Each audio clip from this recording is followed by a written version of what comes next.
Assalamualaikum warahmatullahi wabarakatuh. Apa kabar semuanya? Kali ini kami akan menjelaskan materi tentang teori yang mendasari pembelajaran tematik.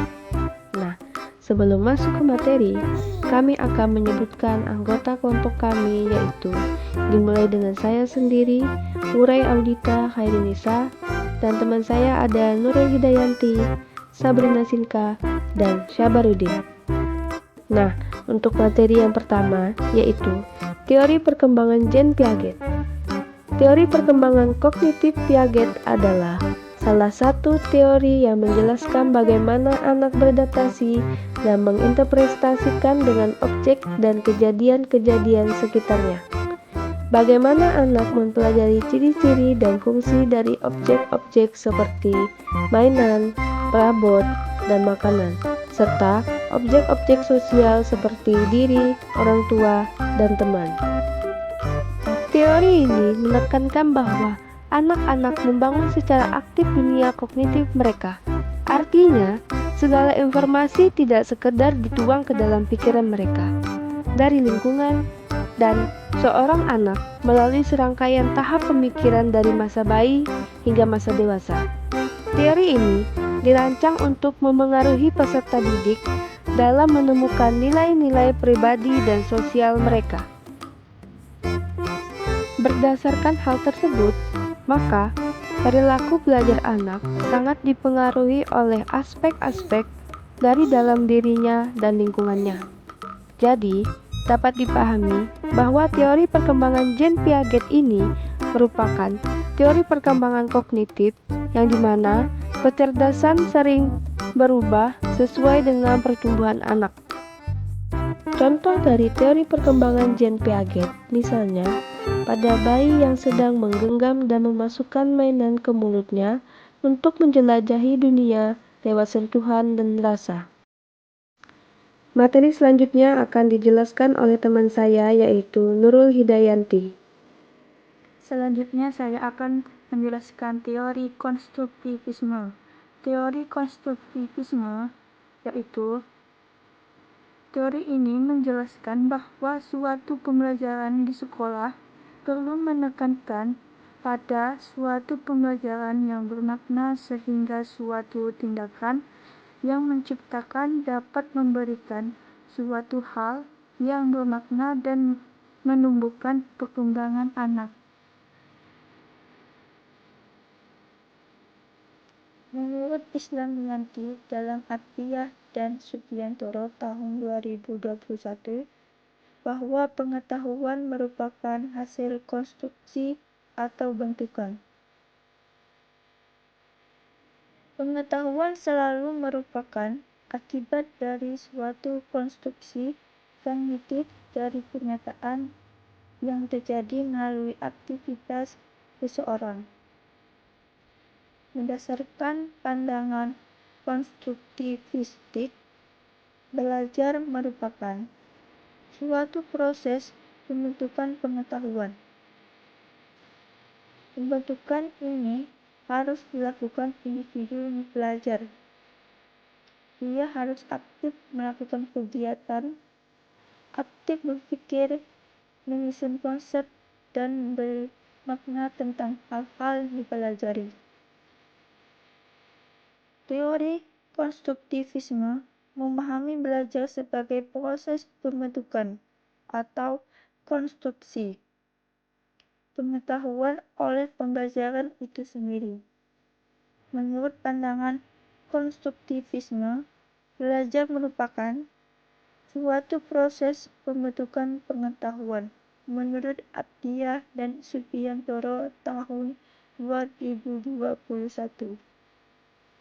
Contoh dari teori konstruktivisme yaitu siswa yang melakukan eksperimen sains secara langsung akan lebih memahami konsep daripada hanya mendengarkan penjelasan guru. Guru berperan sebagai fasilitator yang membantu siswa menemukan konsep melalui pengalaman dan refleksi.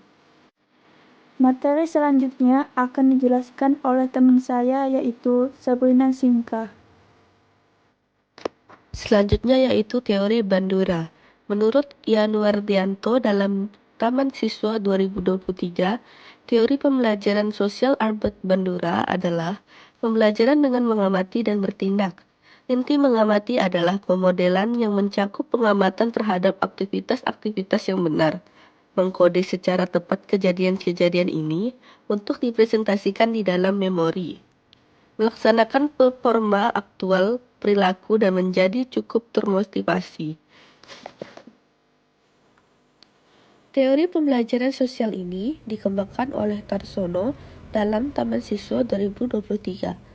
Teori ini menerima sebagian besar dari prinsip-prinsip teori belajar perilaku, tetapi memberi lebih banyak penekanan pada efek-efek dari isyarat-isyarat pada perilaku dan pada proses mental internal.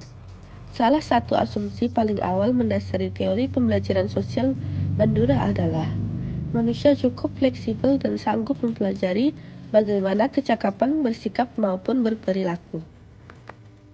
Bandura yakin bahwa tindakan mengamati memberikan ruang bagi manusia untuk belajar tanpa berbuat apapun.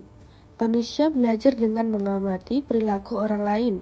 Vicarious learning adalah pembelajaran dengan mengobservasi orang lain. Taman Siswa 2023. Berdasarkan penjelasan tersebut, teori ini menekankan pada pentingnya siswa mengolah sendiri pengetahuan atau informasi yang diperoleh dari hasil pengamatan di lingkungan sekitar. Teori Bandura menekankan pembelajaran melalui observasi dan intimasi. Misalnya, siswa belajar sikap disiplin dengan mengamati perilaku guru yang tepat waktu dan bertanggung jawab. Dalam pembelajaran, guru dapat menggunakan model perilaku yang diharapkan agar siswa menirunya.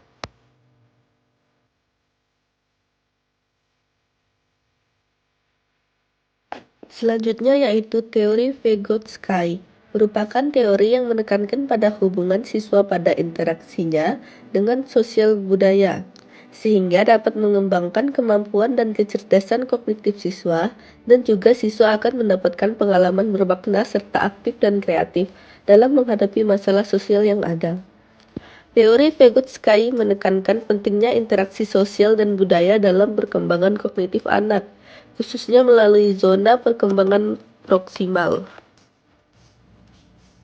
Menurut Song, dalam Dewi 2021, teori Vygotsky lebih menitik beratkan interaksi dari faktor-faktor interpersonal sosial, kultural historis, dan individu sebagai kunci dari perkembangan manusia.